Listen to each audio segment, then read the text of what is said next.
Awesome.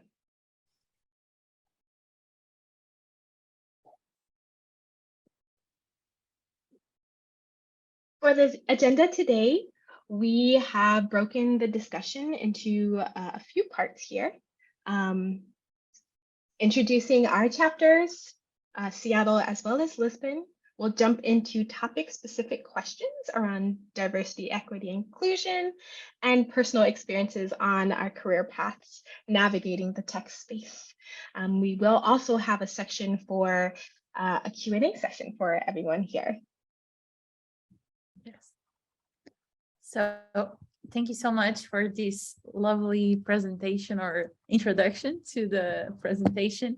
I would like to just say that I'm one of the leaders for Ladies at UX Lisbon, Portugal, and we are working right now this year to make sure that we gather as much information, as much knowledge possible in order to help other women in our local chapter.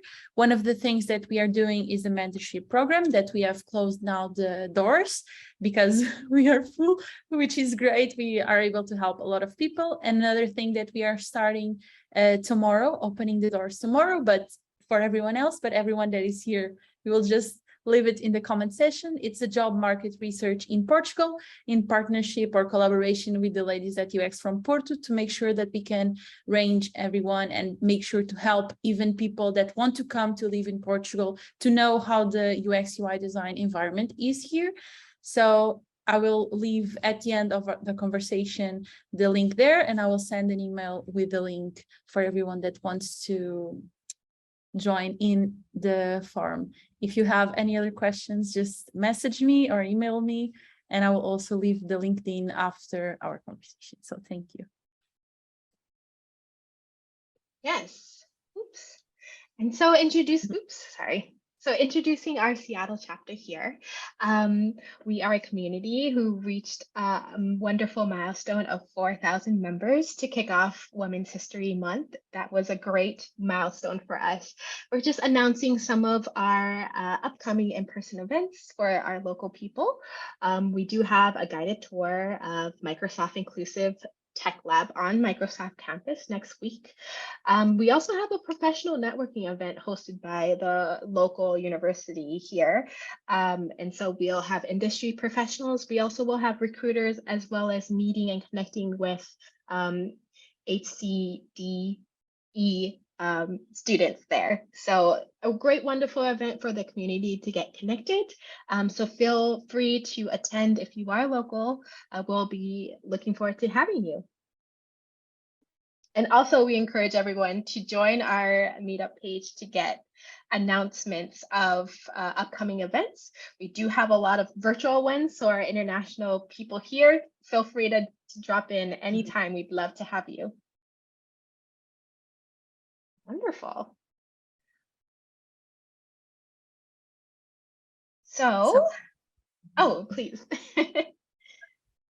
No, I was just going to say we are going to our first topic, which is diversity, equity, and inclusion. I can leave the stage for you to comment if you would like to. Yes, I think we did jump ahead though. So before we begin, Maddie, did you want to introduce yourself and what chapter you present? Sure. So as I said, I am from the Lisbon chapter in Portugal. I am one of the leaders, one of the leaders of the chapter, and we have a lovely organization here, if I can say this myself.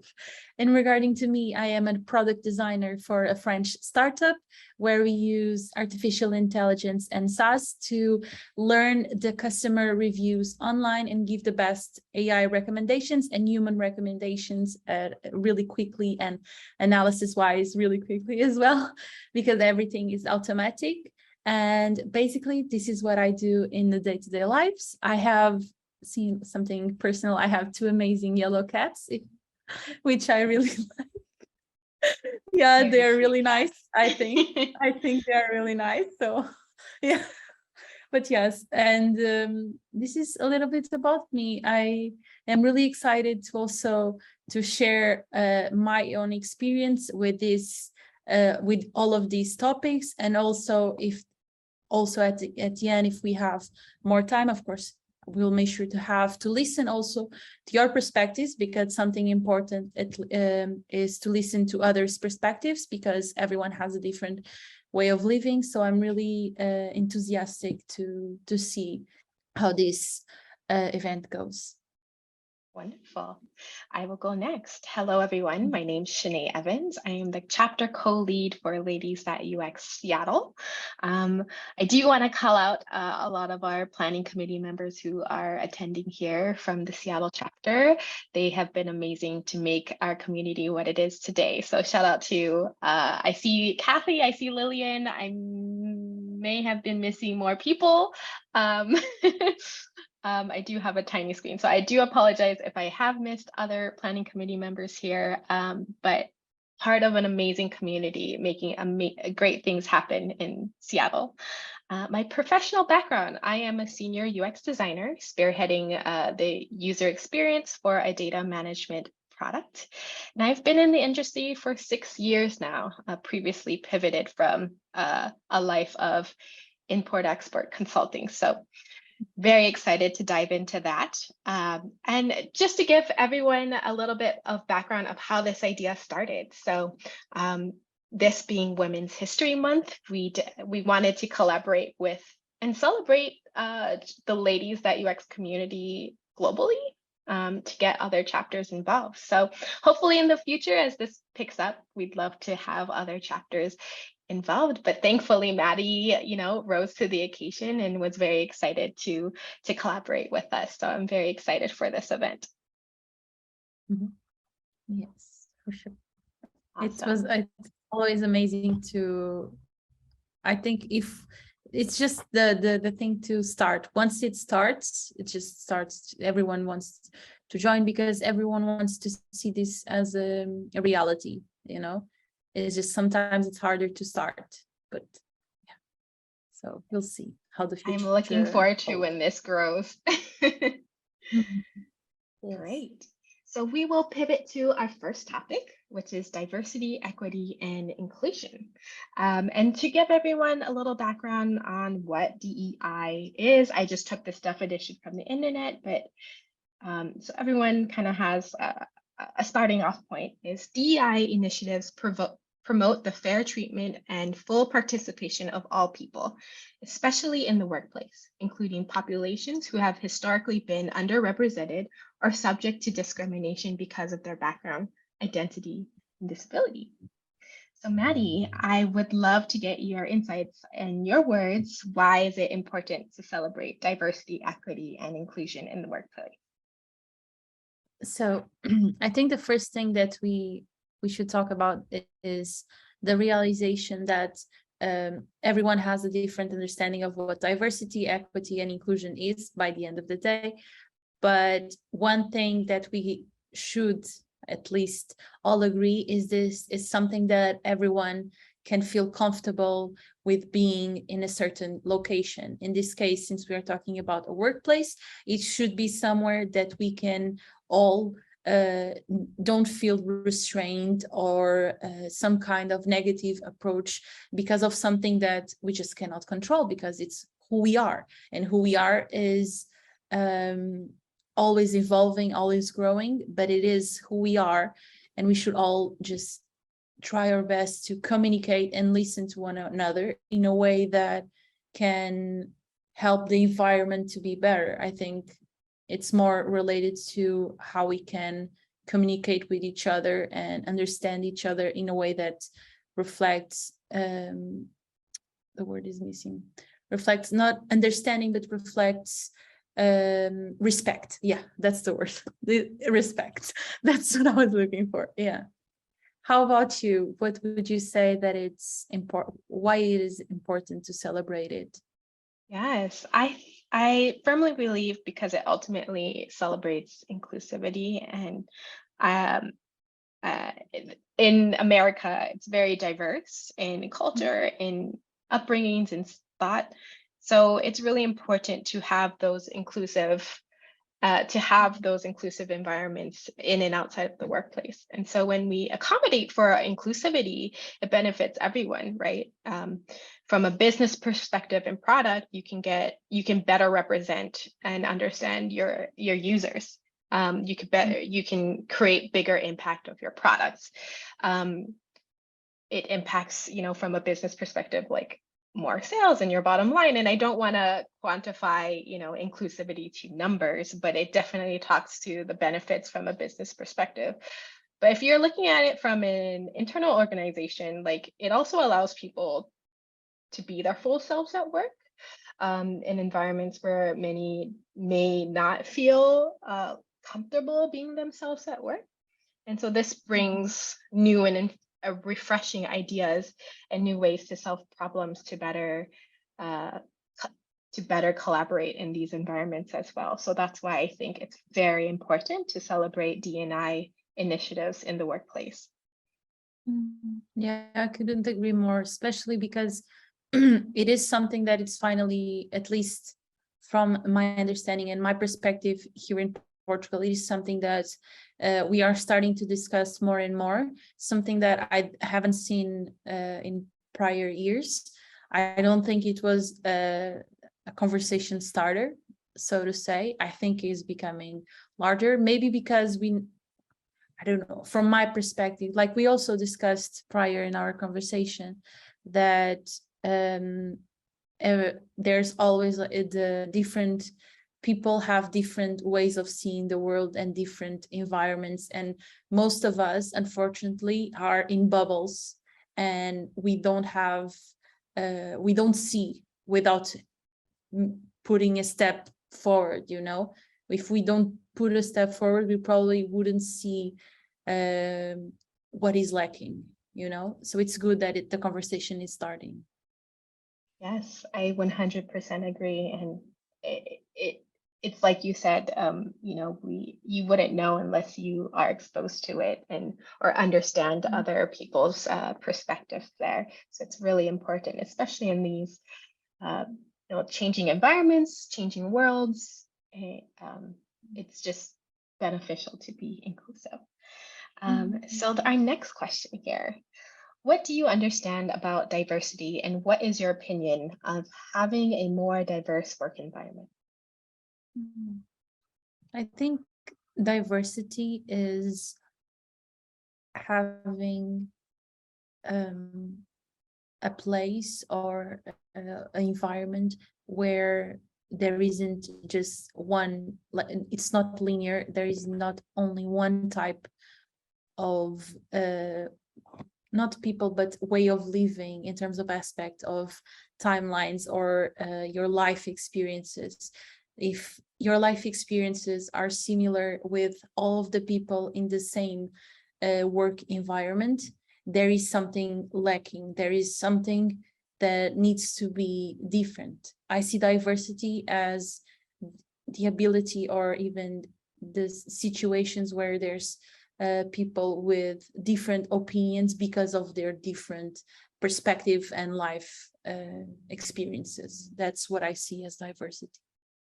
And for you, what do you see as diversity, and what is your opinion on how it can be more diverse in the work environment? Yeah, so diversity to me means that we are accommodating different cultures, different backgrounds, similar to what you said, Maddie, but also like accessibility considerations, and also like diversity in thought and neurodivergent backgrounds. So that those are something that aren't really discussed when you think about diversity. A lot of times it's like the physical appearances or our culture and our experiences as we navigate the world, but it's also about how others may or may not be limited to how they navigate the world as well. So that includes, again, accessibility, and a wide range of that, but also like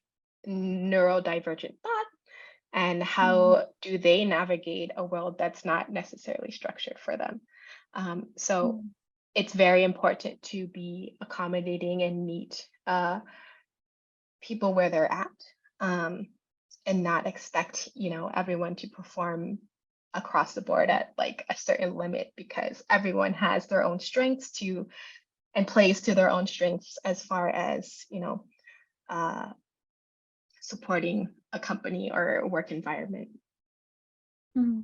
Yes. And I think one of the big actions that these companies can do is starting by having a checklist of things that they could do better for the buildings that they're in, for the conversations that they have.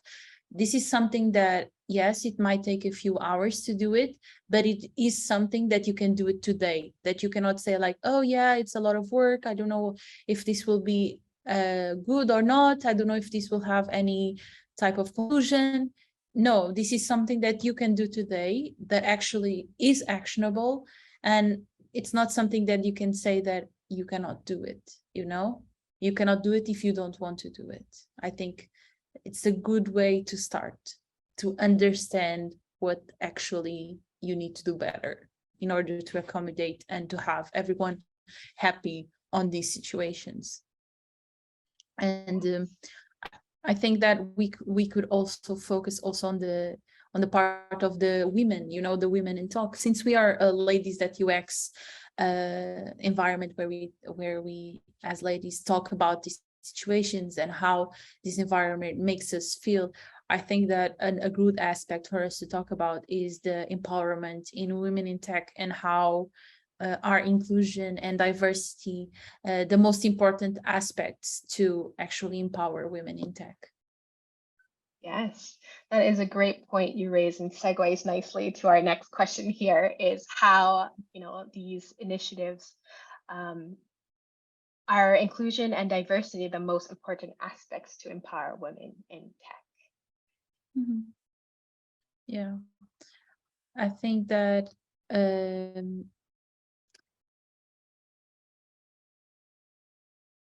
the most important aspects to empower women in tech related to the inclusion and diversity is to one of the things that I've learned a lot with the job that I'm have right now, which is more men related. There's more men than women in this company, is that any of the men ever made me feel like I've felt in other work environments. They listen to my opinion, they ask for my opinion. We discuss situations as humans and not as women and men, or whoever the other person is. And it's something that makes me feel empowered, because I see that they listen to me as human and not as a woman even.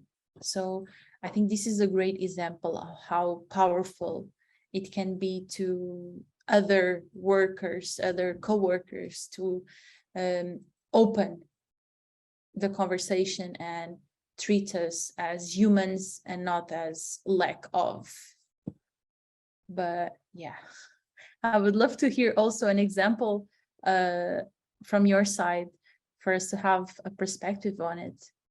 Yeah, I think it's really important to have representation because, like you said, it's a very male-dominated industry, and unfortunately, it's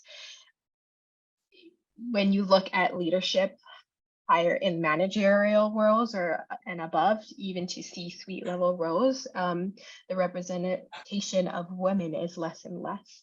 And so, what does that mean, and how does that impact women that are, you know, individual contributors or just within companies trying to navigate these spaces? There's a lot of hurdles that we face, and having that representation or lack of representation above is really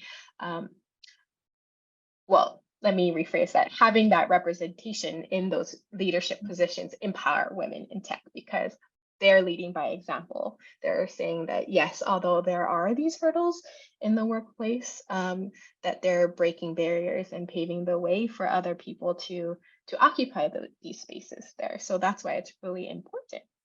And I'm jumping ahead a little bit because, well, maybe I should.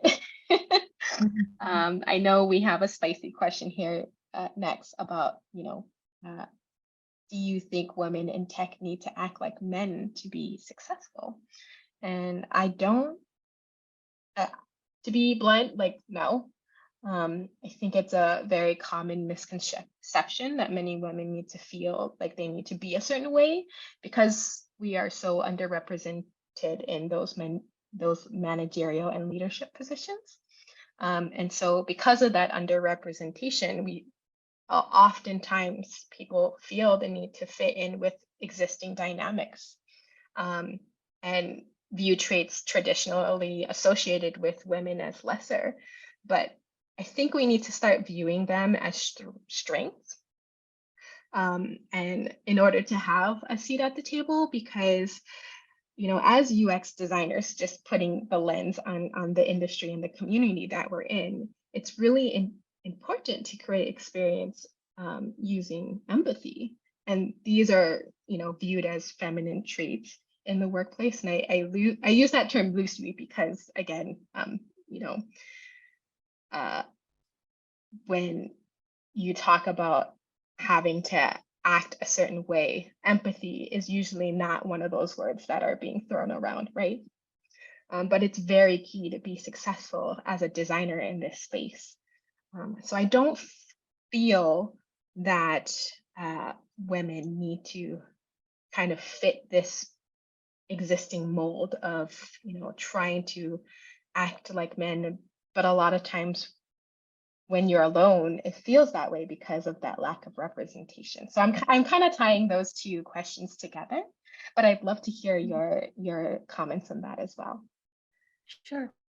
I think I can be the devil advocate on this conversation to just give a different perspective of different people. I think that one of the things is, I don't think that we should see it as women and men. We should see it as humans. And by this, I mean that because of a post-cultural and post definitions of what a woman is in a work environment, we sometimes feel the lack of strength, motivation, or confidence to say what's on our mind, or to just work in the way that we work, because I think we have such powerful work ethics, and we have such good opinions. We can be really creative as humans, and men, for some reason, don't feel these constraints for some reason, in terms of there was never a situation where, from my perspective, there was never a situation where a man was how can I say this, felt that he couldn't say his opinion or couldn't be as confident, because it is seen as something powerful, and sometimes, unfortunately, is seen by women in a way that is just wanting to nag. I've heard that a lot. So unfortunately, it's a reality in different perspectives. Everyone has a different experience. In my experience, that's one of the situations. So for this question, I would say that no, we shouldn't act like men to be successful, but we should take the gives no fuck man situation on these environments, just because that we already have the tools and we can make ourselves comfortable. We don't need anyone else to make us comfortable. So that's my perspective on it. So it's just to not give a flying about it, and just give your opinion and your empathy. I know that sometimes it can be really detrimental to hear from the other side negative comments, negative thoughts, and it is not fair at all. But by not giving that opinion, by not going forward with your amazing thought, because I'm sure it is an amazing thought, this will continue. And it's always, from once we were born until today, we had a lot of challenges to face, some easier than others, but we overcame them. And if you remember correctly, every time that you had a really hard block or a really hard situation and you overcame it, you felt like shit before you overcame it. It's the same situation with this. The only difference is that this situation is society-based and not an external situation regarding to your adventure, your journey. It's everyone has this experience. Every woman has this experience, and unfortunately, but we can see this as a strength. It's a collective moment, a collective feeling like shit together, you know? And by feeling like shit together, we can overcome it, even if it takes years and years. At least we can feel that for this specific journey, we are not alone. We have each other. And that's why we have these communities to actually talk about these situations and just say all the names that we can say and all the things that we can say to one another regarding situations at our jobs. And yeah, not to take all of the conversation, I can just say after a few examples, but yeah, I would love to listen for you as well. But yeah, this is my perspective on all of this. Yeah, lots of points to unpack there. You know, it's really interesting because a lot of how we navigate these tech spaces and respond to adversity, it has a lot to do with how we are conditioned socially and culturally, right? So when you talk about common hurdles that many of us face, I have faced, I'm sure a lot of attendees here have faced, is like adversity in the workplace and the hurdles and the biases that come with that, and how do you respond to that?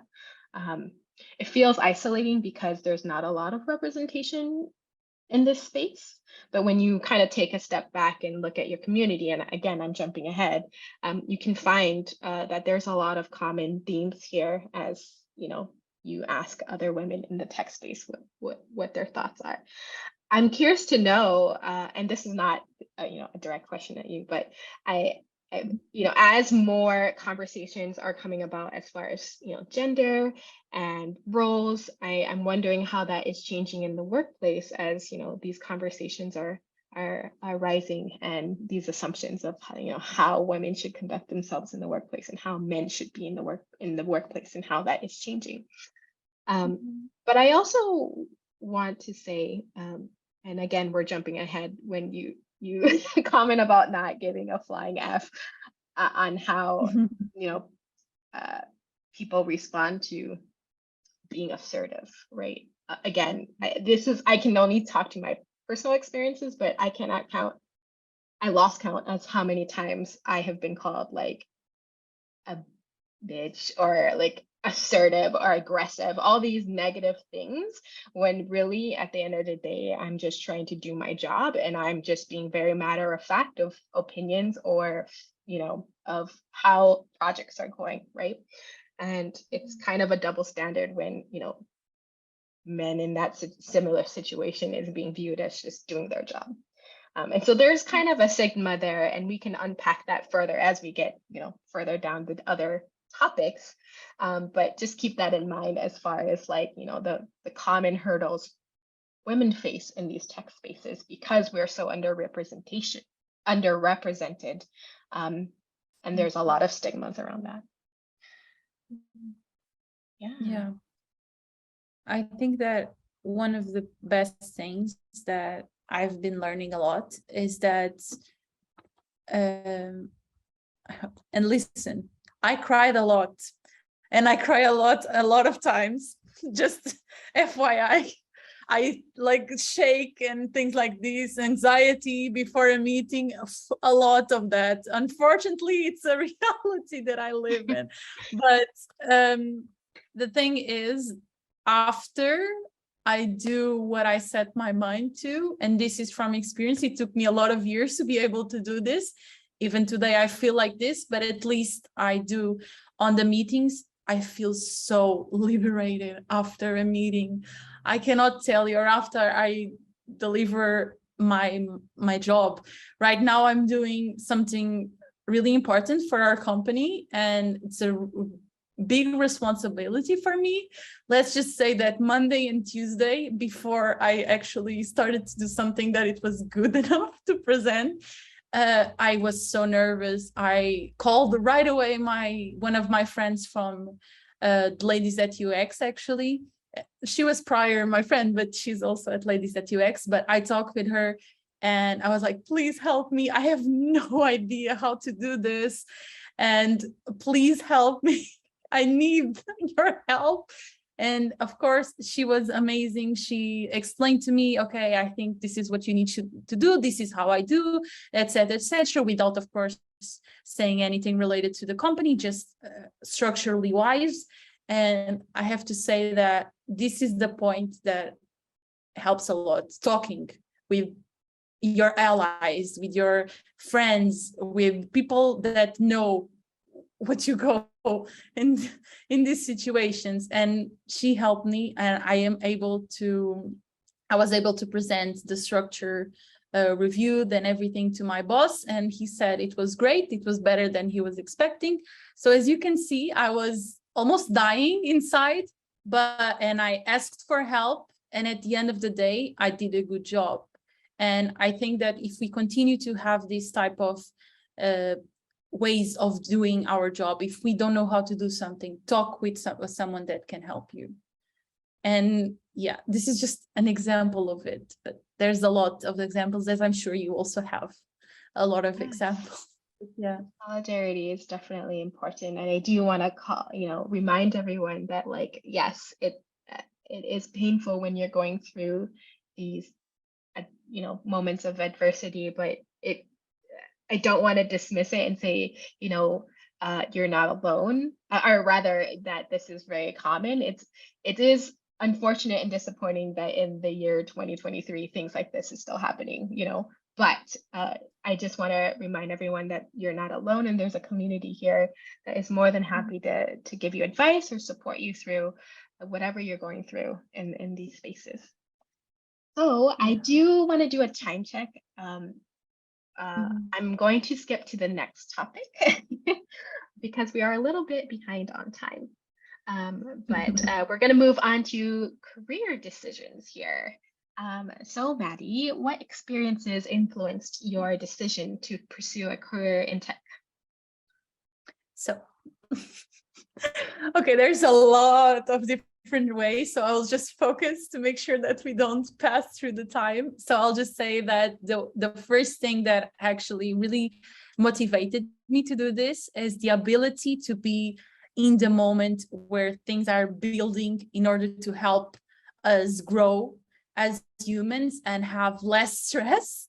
I live by this, and I think technology can be such a powerful thing, and it is already such a powerful thing, and I want to be part of that in a way to help others, and technology right now is where you can help others. So I think that's the smaller version of why or what experience influenced my decision. Was being the kind of person that is always looking, how can I help next? What can I do next? What, like always moving. And yeah. But I'm gonna follow that up with sorry, I'm gonna make it two parts. So what decisions did you take that led you to that point, to this point in your career?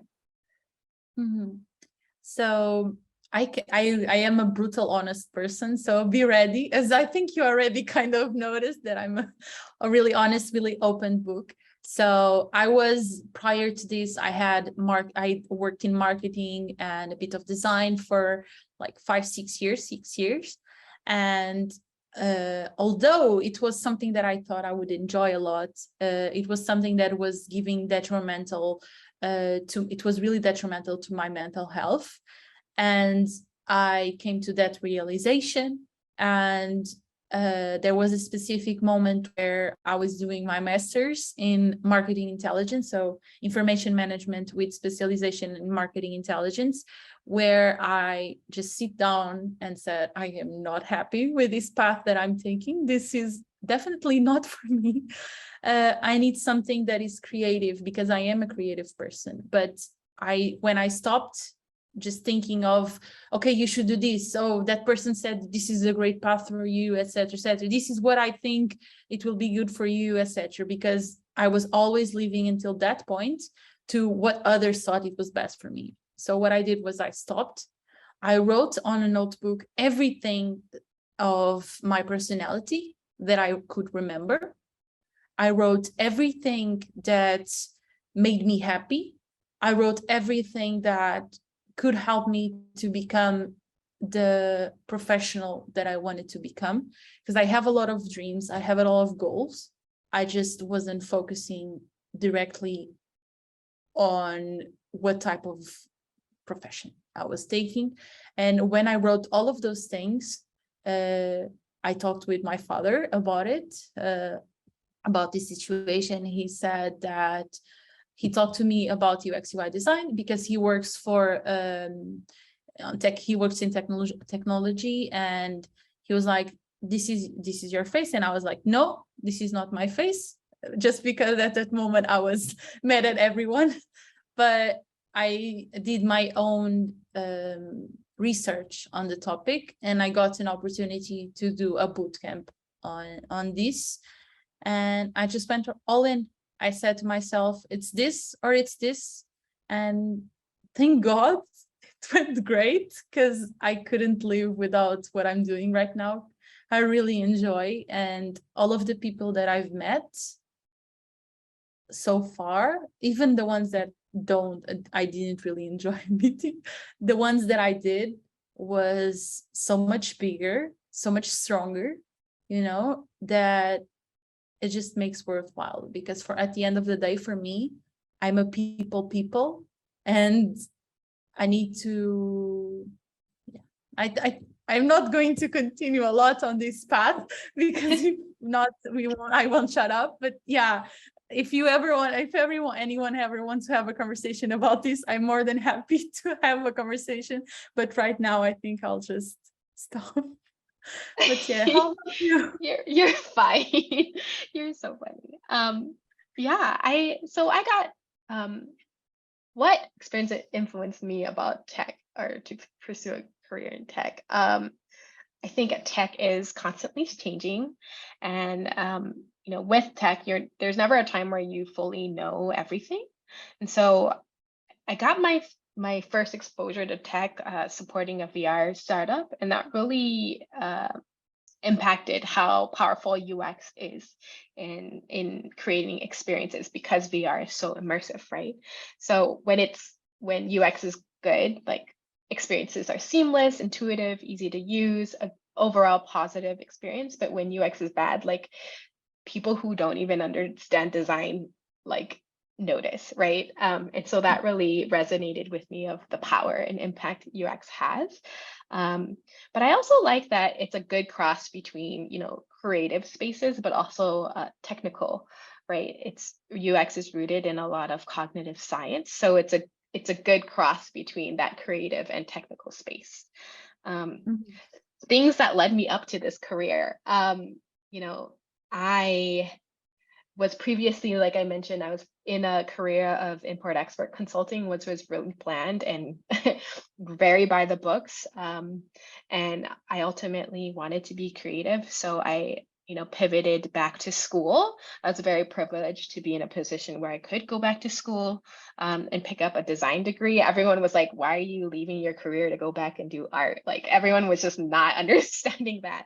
But it really, that time going back to school exposed me to different careers in design, and UX was one of them. And I never looked back. So it's been great. Yay. That's good. That's good. Yes. And go ahead. Yes. Oh, no, please. I was just going to say, yes, I see where you're coming from. I was just agreeing with you. Yes. Awesome. Well, what part of your tech career didn't you like, and what would you would avoid repeating?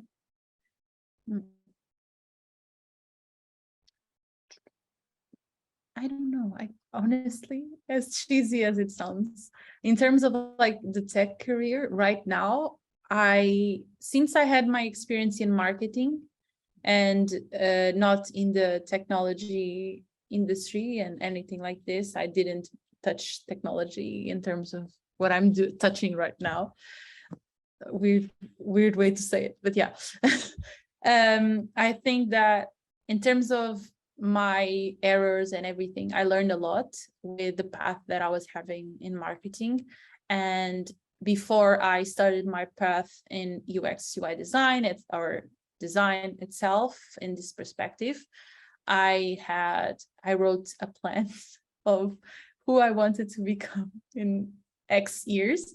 And the first thing that I did was UX UI. I was a UX UI designer, and I was promoted a few weeks ago to product designer, which is the next step that I want to become. And I already know what the next step is for after product design. So I'm working towards becoming my next step. But basically, right now, I don't think there is a part that I would say I didn't like or would avoid repeating. I'm sorry. I hope I had to give an example to all of you. But yeah, do you have an example you would like to share? Oh my gosh, so many stories.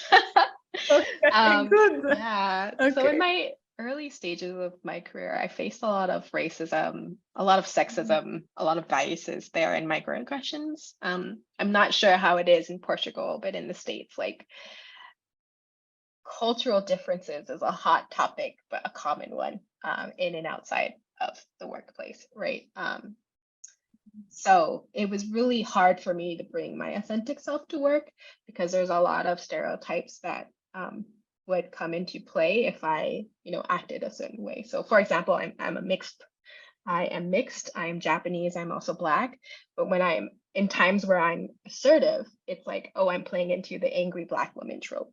Or, if during the time I got married, it was like assumptions of how I'm going to take maternity leave because people assume that I'm just, I just get married and, want to get pregnant and peace out. It's just like there's conversation. Other people were having conversations about my career paths and goals without considering me as a person or asking me what I wanted. So there was a lot of microaggressions that I face and I continue to face. I'm sure a lot of us do.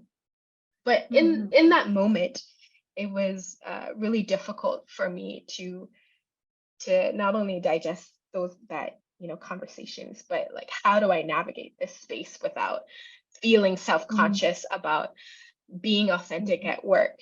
Do I speak up and face the backlash of speaking up? Do I make myself smaller and just so people don't talk about me in general? Do I have to wear masks and make my personality as generic as possible to just avoid these conversations altogether? Like I ultimately led me to be very resentful.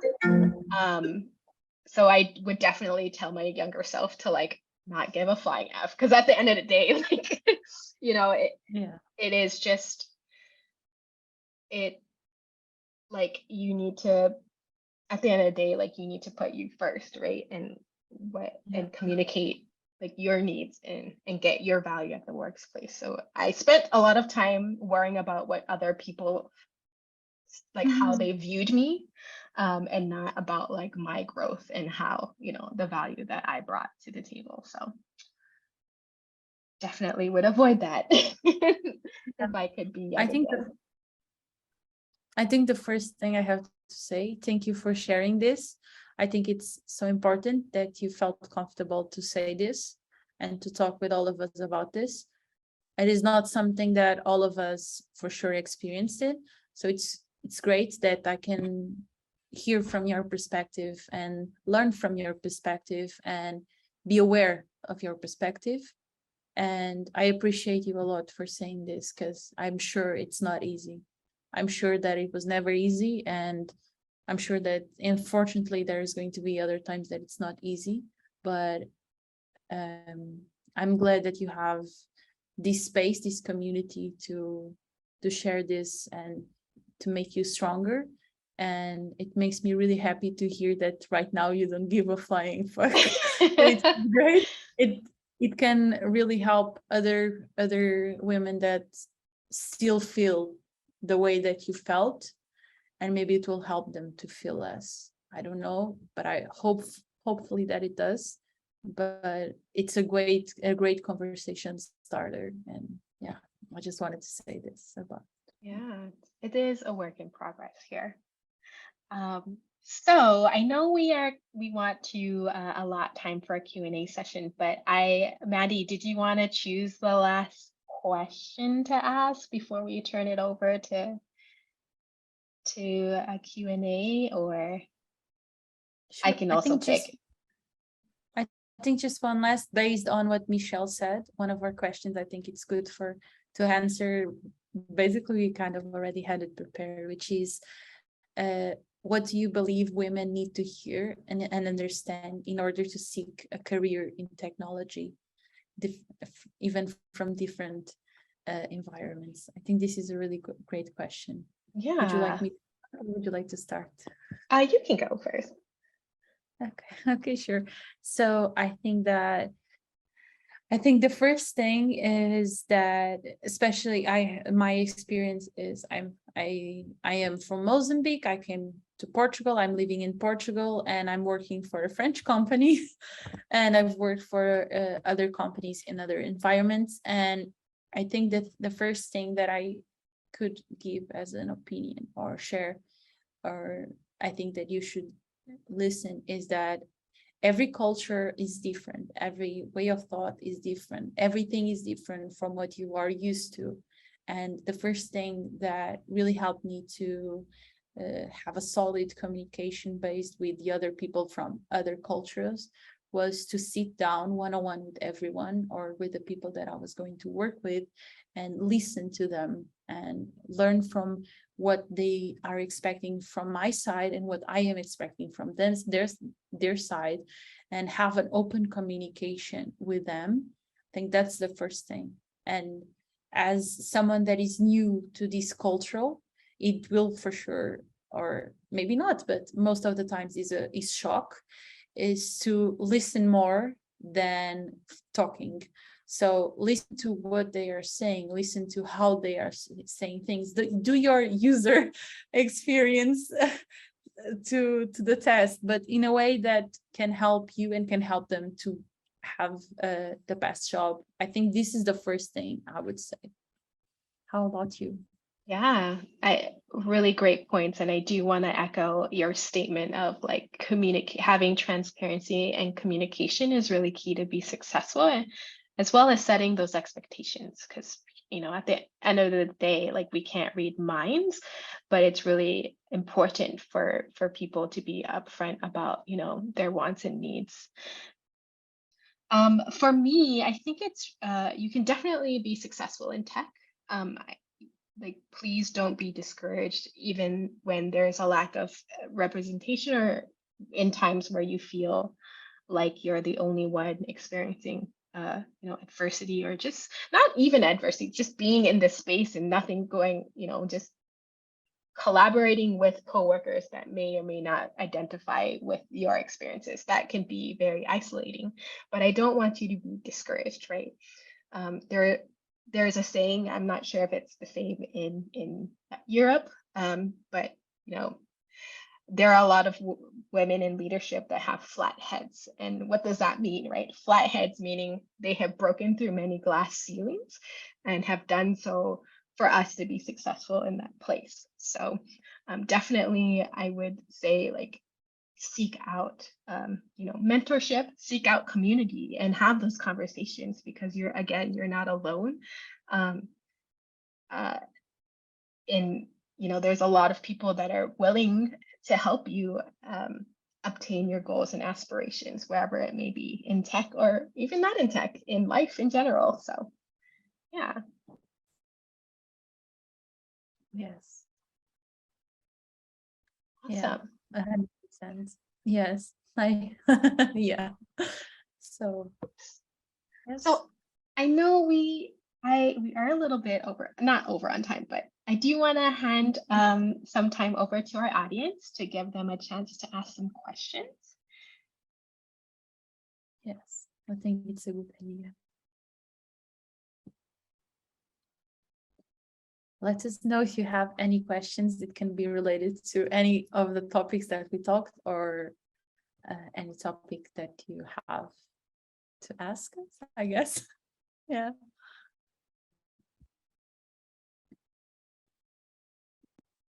We have a Hi, chat. everyone. Hello. Hi. So I'm Patricia. I'm from Portugal, and I'm doing right now a great change from graphic design to UX and UI. And it's been kind of difficult, especially like finding work. Right now, I'm working as a freelancer, and I would like your advice in how would you start again if you could start? What would you do right now in terms of UX UI to follow that career? Maddie, would you like to go first, or? Sure, I can go first. So thank you for your question, first of all. I appreciate it. And I would say that one thing that I did was I created a Notion. And on this Notion, I love Notion, by the way, but one thing that I wrote was, Actually, it's like my favorite tool right now. yeah, for sure. So the first thing that I did was write, I can even open and say it exactly. 1 second. So I wrote my objectives and my goals. First of all, I'm opening, but I remember more or less everything that I wrote. So first of all was the objectives and goals that I wanted to accomplish. And 1 second, it's here. Then I wrote activities and companies. And what is this? So activities and companies are the activities that I have to do, or the tasks that I have to do, and that companies are looking for. So I wrote 10 companies that I wanted to work for, even if it wasn't any of the 10. At the end of the day, it wasn't even any of the 10, but I wrote all of the 10 ones that I wanted to be part of. And on these 10, I wrote all of the activities, all of the things that they ask on their job applications. And I saw the ones that I had and the ones that I didn't have. And then for the ones that I didn't have, I wrote what I can do right now to learn them. The ones that I don't need to learn, I can learn on the job. And the things that I don't have time right now to learn, but I wish to learn in the future, to say in the interviews that right now I don't know this, but I know that it's valuable for you. And I am open to learn, having a clear understanding of that. And then I called the second version, which is the goals to action, which was the goals objectives that I wrote, goals more related to the overview, and then objectives related to the goals that I wrote. And then I wrote the key results that I wanted to accomplish based on the objectives and the goals. I'm sorry if this is too much. This is just the way that it helped me to visualize it. And then I just wrote the projects and the case studies that I had. And I wrote the projects and case studies based on everything prior that I told you. And after this, I did a lot of different things, from tracking my progress, from having a weekly planner. So I made sure that I had everything written and I had a plan that I had to stick on to make sure that I would do that. Because think of this situation as a job. This is your job. For whatever time it takes you to get to the job, this is your job. You have to give it all of you, the same way that you would give to an actual paying job, because you are giving it to yourself and you deserve it. That's how I see it. That's why I did a lot of Notions and things like this, and had everything structured to make sure that I was aligned with what I wanted. Yeah, I hope this helps. Thank you so much. Thank you actually to both of you. It's my first time participating in an activity like this, and I really love to hear your thoughts and opinions about the topic in question. Thank you. Thank Yes, you. That's thank nice. you. I do see a question in the chat. Sophia asks, how can we incentivize diversity and inclusion in conservative work environments? All experiences and tips are welcome. Yes, I definitely have experience working in a very conservative work environment where you have to work, or you have to even present yourself and dress in business professional, which means like suit and tie every day, even if you're not customer facing. My personal experience of having those conversations is that at the end of the day, like it really benefits everyone. It benefits the company. And I don't know what country you're calling in from, but in America, like we, when we have these conversations of how to convince, the business of how to get buy-in, a lot of the recommendations is like, how do we put it in the context of like, how does it benefit the business? Because we unfortunately are a very capitalist society. But anyway, it ultimately helps the business by being inclusive, right? And if you fail to keep up with, growing representation, then you ultimately become, you fall to the wayside and become obsolete and just stay the same. And then, it's just, you're like on the back of people's minds because you're not being considered because you're not keeping up with what's going on with today, right? So I'm not sure if that answers your question, but it's definitely one way to tackle those conversations. Can you expand more on inclusion in the workplace? I think if she's from Portugal, I think I more or less understand Okay. what she's no, in terms of like conservative work environment, I think it's we have a lot of this, and I think that from, if I understand correctly, correct me if I'm wrong, is that an example that I had once. I was in an interview with a big company, and they were from a Portugal part of this company. And one of the questions that I always ask is, how is your inclusivity in the company, and how would you make me comfortable in the situation in this company?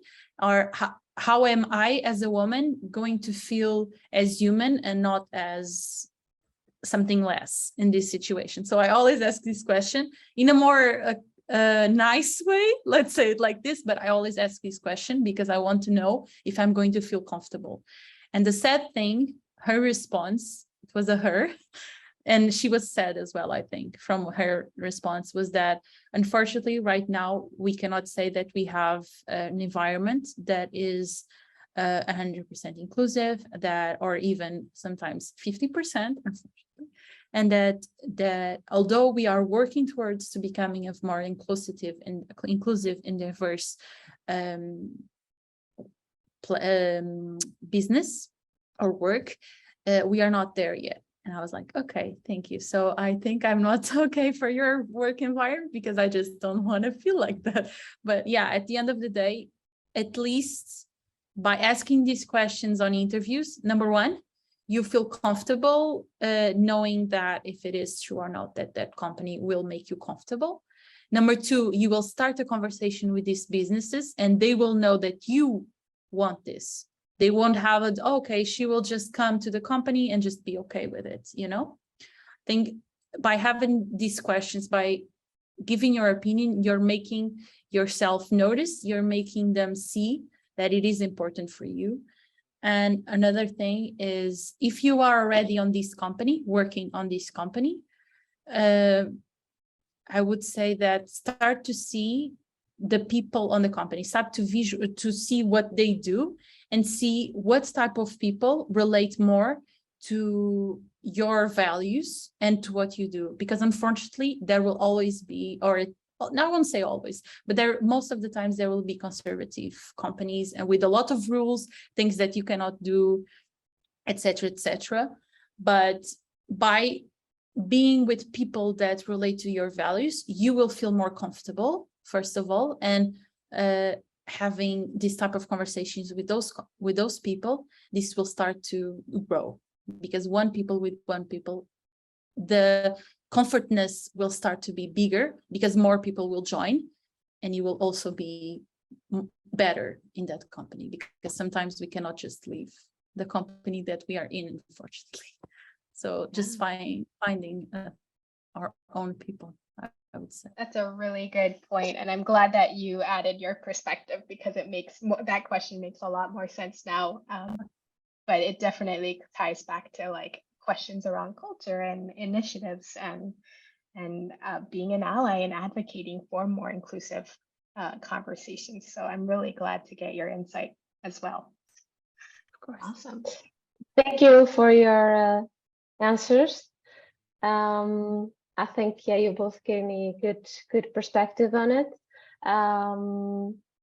Yeah, basically I was asking this because of what Milena just said. Yeah, there's still I believe lack of representation in consultants and tech companies, and often I see myself in a environment that is very man dominated, and there's a certain there are certain comments made, and there are certain, you know, just the speech is, yeah, it's very manly if you think of the stereotype.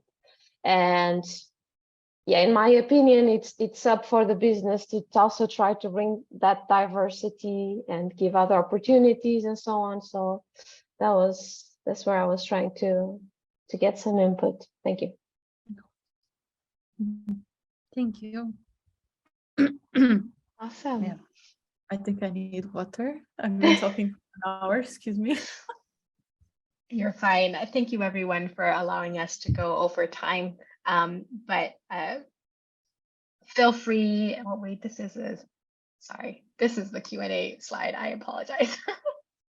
But you know, if you do have additional questions, feel free to reach out to us.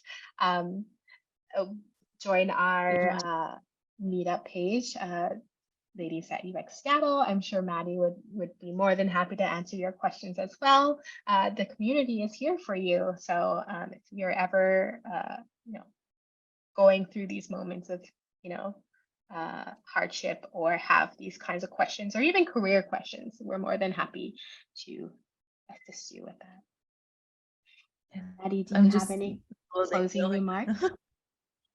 I would like to say thank you so much for staying until the end. I really, really, really, really appreciate it for you to listening, for being excuse my English, to listen to us from the beginning until the end. It was really important for me. I hope it was important for you as well. And that this is just the start of this conversation, or not the start, but the continuation of this conversation. And always feel free to talk with me or with anyone else in this conversation, and with Chanae, of course, but with anyone on this conversation about this topic and other topics. We have this community, all of the community, for this exact purpose, for us to talk with each other when we have a dilemma, to just ask for that dilemma. And just, you are not, for the people that are looking for a job, you are not alone looking for a job. There's a lot of people right now looking for a job, and by starting the conversation in the group, by you starting, there's more people that will ask the same questions, and more senior people will help in this conversation. And I'm sure I have a lot of help from people in the community, and I hope that you feel the same way towards the community. If not, I hope this conversation opened that doors for that. And yeah, thank you. I will. Well, thank you again. I'm really happy to collaborate with other Ladies at UX chapters, especially an international one. It's very rare to get a chance to you know, reach out and collaborate at the same time. And I do thank everyone to being flexible to the daylight savings time change. I know that was my mistake, but for those of you in America, there was that consideration that I totally looked over. So thank you again. Thank you. And thank you for all the love in the comments. I'm like, oh my God, thank you. That's so sweet. It's so lovely to see supporting each other. But yes, I will shut up. You're fine. Awesome. Well, I will leave the Zoom link open for an additional 5 to 10 minutes, but feel free to leave. I know people have commitments. So thank you all for joining. Thank you so much.